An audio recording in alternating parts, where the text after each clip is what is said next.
Welcome back to the deep dive. Today we're really digging into something pretty fundamental for anyone navigating complex decisions, professional judgment. Yeah, it's a big one. We're going to zoom in on how this plays out in the, let's say, high-stakes world of auditing. But honestly, the principles we'll unpack, they're truly universal. They apply everywhere. Absolutely. Professional fields, life choices, you name it. So our mission today is to give you a clear, systematic framework for making, sound judgments, and maybe just as critically, help you spot those common mental pitfalls that can trip us all up. Those biases, yeah. Sneaky things. Before we dive deeper, though, just a quick reminder that this deep dive is based on material from Farhat lectures. Right. All the content, examples, explanations we discuss here, they're derived from the comprehensive accounting resources over at farhatlectures.com. Great stuff over there. So whether you're an accounting student, a CPA candidate, or already professional, you should visit the website for additional practice questions, video lectures, and detailed support to reinforce today's topic. Definitely worth checking out. Special thanks to Professor Farhat for providing this valuable material. Okay, so professional judgment. What exactly is it? Right. So at its core, it's really about making the best decision possible when the path isn't, perfectly clear. Like when there's no obvious rule. Exactly. Think of that moment when the rule book just doesn't quite have the exact answer you need. It's not about guessing, though. It's about leveraging a deep well of knowledge, accounting principles, auditing techniques, maybe experience with a specific client or industry. Okay. It really shines when decisions aren't strictly dictated by some predefined set of rules. That makes so much sense. I mean, we all make judgments when the rules don't quite cover every little corner case, right? Yes. But tell me, what's the hardest part about making those decisions when there isn't a clear rule, especially in auditing? What's the, internal conflict? Well, I think often it's just the sheer weight of responsibility. Knowing that the financial integrity of companies and public trust are really on the line. Yeah, that's heavy. And a crucial part of professional judgment in that context, something we've touched on before, is professional skepticism. Skepticism. Right. It's actually an integral component under the umbrella of professional judgment. It basically compels auditors to question, to critically assess information. It's really about not just taking things at face value. Got it. So to help auditors navigate this complex terrain, there's this thing called the Center for Audit Quality, or CAQ. That's right, the CAQ. They're affiliated with the AICPA, that's the American Institute of Certified Public Accountants. And they've established a framework, a 5-component one. Exactly. A really powerful 5-component framework. It's designed to help auditors think systematically, become more aware of their own biases, their judgment tendencies, and, the traps they might fall into. Yeah. Ultimately, this promotes more objective and reliable auditing. Okay, let's unpack this framework then. Maybe use a real-world kind of scenario. Good idea. Let's imagine an auditor. Let's call her Alex. She's deep into the Q3 financials for Acme Corp. Okay, Acme Corp. Classic. Alex is scrutinizing the books, and bam, she spots something unusual. A massive sales transaction that just seems, odd. Oh. So the first step in the CFQ framework is to identify and define the issue. So how does Alex even start? What does identifying the issue really mean here with this weird sales transaction? Well, for Alex, defining the issue isn't just saying, is this revenue? It's more like pulling apart every single thread. Does it feel like genuine revenue, or is it maybe something else entirely? Right. Are we sure the numbers aren't, say, inflated? Are there any special valuation concerns? And critically, what does Acme Corp need to tell the world about this transaction in their disclosures? Stuff they might be tempted to hide. Okay, so it's about seeing the potential ripples. Exactly, foreseeing the ripple effects of this single transaction. Okay, so once Alex has really grappled with what this unusual transaction is, the next step is getting all the info, right? Arming herself. That's the gather and understand relevant facts and information and relevant literature step. Precisely. So what does that look like? In our scenario, this means Alex would be reviewing the actual contract for this sale. The paperwork. Yep. Checking delivery documentation to make sure goods or services really changed hands. Discussing the rationale behind the transaction directly with Acme's management. Talking to the people involved. Crucially, Alex would also evaluate whether this revenue recognition complies with GAAP generally accepted accounting principles and GIA's generally accepted auditing standards. It's about building a really solid factual basis. Makes sense. Build the case file. Then the third component is perform analysis and identify potential alternatives. Here, Alex isn't just collecting stuff, she's thinking. Connecting the dots. Yeah. She's looking to see if Acme Corp has been consistent in how they treat similar transactions, applying authoritative accounting literature, verifying all those key facts and assumptions collected earlier, and diligently identifying any discrepancies in the company's rationale for this unusual sale. Okay, here's where it gets really interesting, I think. For this weird sales transaction, this means Alex is rigorously assessing if it truly meets the accounting criteria for revenue recognition. That's a core question. And if there's any conflicting info about whether it should even be in the financial statements, this is the stage where those conflicts get hashed out, reconciled. Exactly. It's like being a detective, really piecing together the true story behind the numbers. Okay, so after all that digging and analyzing, step 4 is make a decision. Alex has to use her judgment and land somewhere. Yep. Time to make the call. After all that careful analysis, Alex has to apply her judgment and arrive at a conclusion. Sometimes, there might be one single, clear, appropriate response. Easy peasy. Well, maybe not easy, but clear. But often, there are multiple reasonable options, and the auditor has to choose the best one based on everything they found. So for the Acme Corp transaction? Right.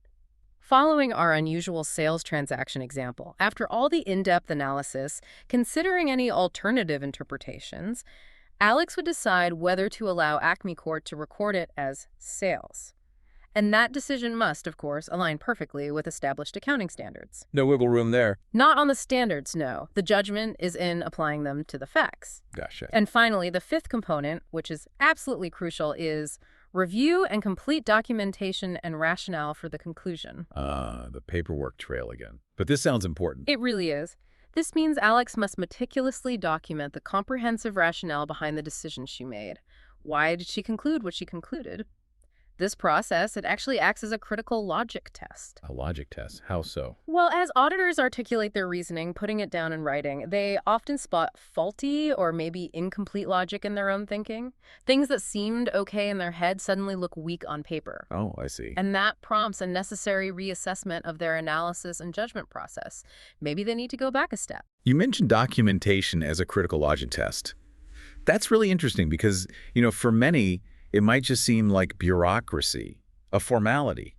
How does actually writing it down force you to reassess your judgment? What's going on there psychologically? It's quite powerful, actually. When you have to write down your thought process step by step, you can't just rely on a gut feeling anymore. Right. You can't just say it felt right. Exactly. You're forced to formalize your assumptions, connect the dots logically, articulate the specific evidence that supports each step. It brings objectivity to what might otherwise be just a subjective lean. Makes it transparent. Transparent, exactly.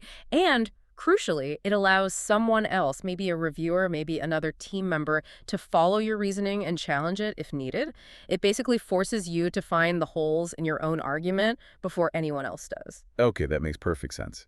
Now, even with a great framework like this, humans are, well, Human. Yeah. So the CAQ framework also highlights these common judgment tendencies, traps, biases, mistakes auditors, and really all of us, can make without even realizing it. And the framework also outlines strategies to help sort of reduce their impact. It does. And what's fascinating here is how easily our own minds can trip us up. Totally. Being really aware of these biases is crucial because it lets auditors, get ahead of these pitfalls. It actually strengthens their skepticism and their judgment quite a lot. It's like having a mental checklist for your own brain. A checklist for your brain. I like that. Wait, let's talk about some specific biases. We've all had that experience, right, where you're so convinced you're right that you only see evidence supporting your view. That sounds like confirmation bias. How does that play out in an audit? What are the dangers for Alex? Oh, confirmation bias is insidious. Alex might initially suspect something is fine, maybe based on prior years or a quick glance. Then, maybe subconsciously, she only seeks out evidence that confirms that initial hunch. Ignoring the red flags. Exactly. Overlooking crucial contradictory documents or maybe downplaying skeptical interview responses. To mitigate this, Alex needs to deliberately, consciously present counter-arguments to herself. Argue with herself. In a structured way, yes. Actively explore alternative interpretations of the data. Genuinely seek out information that might refute or contradict that initial position. Don't just look for what confirms your view. Actively hunt for what disproves it. Okay. Actively look for trouble. Yeah. Got it. What's next? Next up is overconfidence bias. It's almost like our brains are hardwired for these shortcuts, right? And sometimes they lead us straight off a cliff. Oh, You know that feeling, oh, I've seen this a million times, I don't even need to double check? In auditing, that I know it all attitude, hmm. that's precisely where you miss the subtle red flags, the ones that could actually crater a company. So for Alex, let's say she's a seasoned auditor, very experienced. How does she combat that natural human tendency to think she's got it all figured out? She needs to consciously question her own assumptions regularly. Don't be afraid to ask for a second or even a third opinion. Get fresh eyes on it. Exactly. Whether that's from colleagues within her firm or maybe even external consultants, if the situation is really complex or unusual, a fresh pair of eyes can spot what you've maybe become blind to because you're too familiar with it. Okay, humility helps. Then there's anchoring bias. We've all done this too, right? That first impression just sticks like glue. How does that stickiness play out in an audit? What are the dangers of fixating? Yeah, anchoring is all about focusing too heavily on an initial value or maybe just one piece of information and then not adequately adjusting away from it, even when other crucial facts come to light later. Can you give an example? Sure. Think about a company that's shown consistent growth in sales year after year. An auditor might anchor on the growth is good idea and maybe not dig deeply enough into rising expenses or potential revenue manipulation hiding beneath the surface. Or like buying a car. Perfect example. You see a car advertised with low mileage. You might anchor on that positive point and kind of ignore red flags like, was it a rental car that was driven hard? Or has it been in an accident? Right, you fixate on the mileage. Exactly. So to mitigate this, Alex needs to actively seek out and truly accept perspectives from others. Also, critically evaluate the possibility of management biases. Are they anchoring on something, including the potential for fraud or significant inaccuracy? Don't let that first number dictate the whole story. Okay, challenge the anchor. What's the last one? The fourth typical bias we'll cover is availability bias. This is basically relying too heavily on information that is readily retrievable or easily accessible in your memory. Like what pops into your head first? Precisely. Without making a real effort to look for other, possibly more comprehensive or relevant information, it's what's top of mind, even if it's not actually the most representative or important data point. So if Alex just dealt with a weird inventory issue last month, and now she sees this unusual sales transaction, she might jump to conclusions based on the inventory thing because it's fresh in her mind. That's a perfect example of how it could play out. That recent available memory overshadows the unique facts of the current situation. How does she counter that mental shortcut then? Yeah, Alex needs to consciously reflect. Why is this particular piece of information at the forefront of my thoughts? Is it truly the most relevant or just the easiest to recall right now? Pause and reflect. Yes. Then, actively acquire and evaluate objective and additional data. Don't just rely on the first thing that comes to mind. Engaging with others for input is helpful here too, and maybe most effectively, present strong counter-arguments for her initial position, essentially playing the devil's advocate role for her own thinking. That can really pull her out of that availability trap. Okay, playing devil's advocate with yourself. That seems like a theme here for fighting bias. It's a very powerful technique, yeah. Forces objectivity.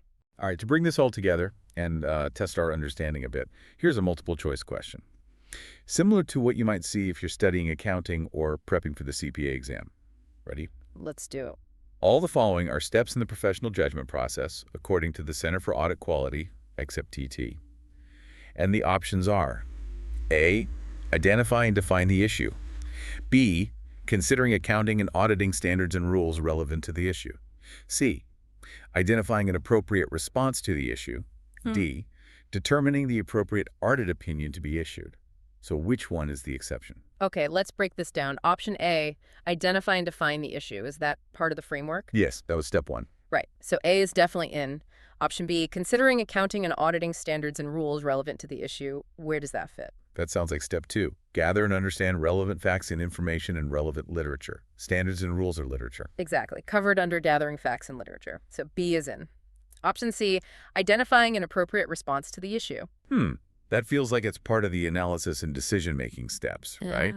Figuring out what to do about the issue. Precisely. It falls under perform analysis and identify potential alternatives and definitely make a decision. So C is also in the process. Which leaves D. Which leaves D, determining the appropriate audit opinion to be issued. Now, is that a direct step within this specific CAQ framework for judging individual issues? I'm thinking, no. The framework helps you make decisions about issues within the audit, like our sales transaction. Yeah. but the overall opinion is bigger than that. You got it. The CAQ framework helps auditors identify, analyze, make a decision about, and then document specific issues they encounter. It guides those individual judgments, but it does not directly determine the final overall audit opinion for the entire set of financial statements. That final opinion is a much broader conclusion built upon the sum of many individual judgments made using this framework, but it's not a step in the framework itself. Okay, so D is the correct answer to the executive question. It's Yeah. the one that's not a step in the CAQ's issue-focused judgment framework. Correct. So, thinking about all this, what does it really mean for you, our listener? Whether you're an accounting student grinding away, a seasoned professional, or honestly, just someone facing complex choices in any field. Yeah, it's broader than just auditing. This knowledge isn't just for auditors. It's a truly powerful tool for anyone facing decisions where, a clear, predefined path just isn't obvious. This systematic framework gives you a robust backbone for critical thinking. Yeah. Anywhere. It really does. Structure helps. And for accounting students or professionals listening, remember, you can find additional resources, MCQs like the one we just did, true-false questions, detailed notes over at farhatlectures.com.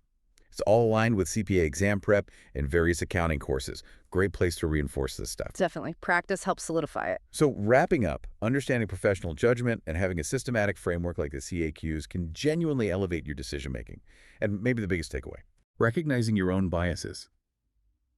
Confirmation, overconfidence, anchoring, availability, that's the critical first step to actually mitigating them. And that leads to better, more objective outcomes. It's really about being smarter about how you think. Well said. And maybe this raises an important question to leave folks with. Oh, what? Where in your own life or work, maybe it's a big healthcare decision, a significant investment choice, or even just navigating a tricky family situation, where could applying this kind of systematic framework and being really honest and aware of your own inherent biases lead to significantly better outcomes? Ooh, that's a great thought to chew on. Applying audit-level rigor to life decisions. Interesting. To think about. Definitely. Well, thank you for joining us on this deep dive into professional judgment. We really encourage you to explore more about critical thinking and effective decision-making wherever you apply it. Thanks for having me. And we'll see you for the next deep dive.